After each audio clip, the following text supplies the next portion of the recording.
हमारे गुरुदेव कहते हैं राखे हरि तो मारे कौन, तो मारे हरि तो राखे कौन भैया।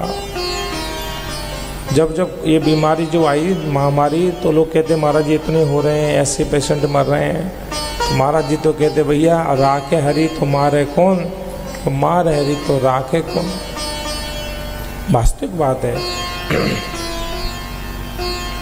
उस बालक को एक मछली ने निगला, उस मछली को एक बहेलिए ने, एक मछुआरे ने पकड़ा और शंबरासुर के ही राज्य में बेच दिया। बड़ी मछली थी, शंबरासुर के रसोई उसी को खरीद कर ले गए और जैसे पेट को फाड़ा गया उसके अंदर से मानव बालक जीवित निकला। शंबरासुर ने कहा ये क्या है, मानव बालक। तो शंबरासुर की रसोई में एक भानुमति नाम की देवी पाकशाला रसोई बनाती थी, उसका कोई बेटा नहीं था। बोले देवी तुम ही पाल लो इसे। राजा परीक्षित ने कहा गुरुदेव ये गुत्थी समझ में नहीं है, इसे सुलझाओ। ये कृष्ण के पुत्र कौन है, शंबरासुर हरण करके ले क्यों गया और ये देवी क्यों इसका पालन पोषण कर रही है। तब बताया जब शिवती शर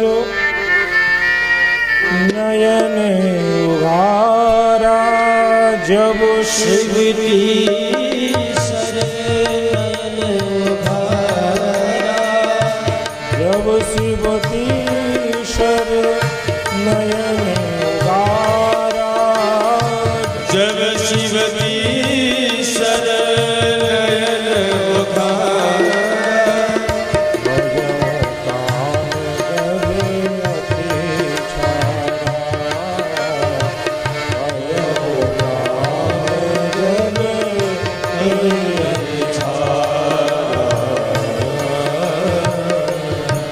जब शंकर जी ने अपना तीसरा नेत्र खोला, काम शंकर जी को समाधि से जगाने के लिए गया था ना, भोलेनाथ की तीसरी नेत्र खुलते दृष्टि पड़ते ही जल करके भस्म हो गया। अब महाराज कामदेव की पत्नी का नाम है रति महारानी, रोने लगी, चीखने लगी, चिल्लाने लगी। तो भोलेनाथ ने कहा देवी इस जन्म में तो तुमको केवल छाया मात्र से मिलेंगे।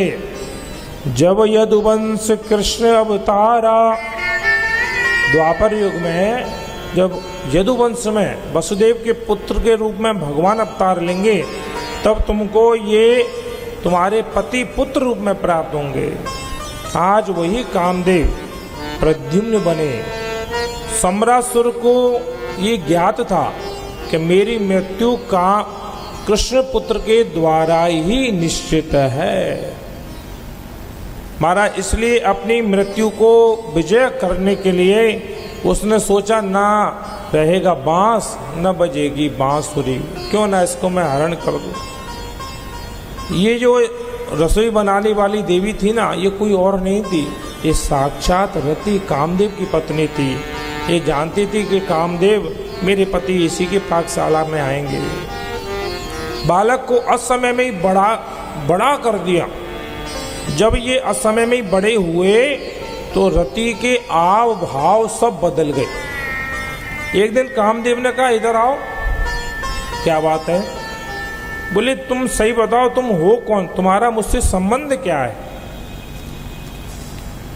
बोले आप क्या पूछना चाहते हैं। बोले मैं ये पूछना चाहता हूं कि तुम्हारा मुझसे संबंध क्या है, तुम मुझे क्या मानती हो।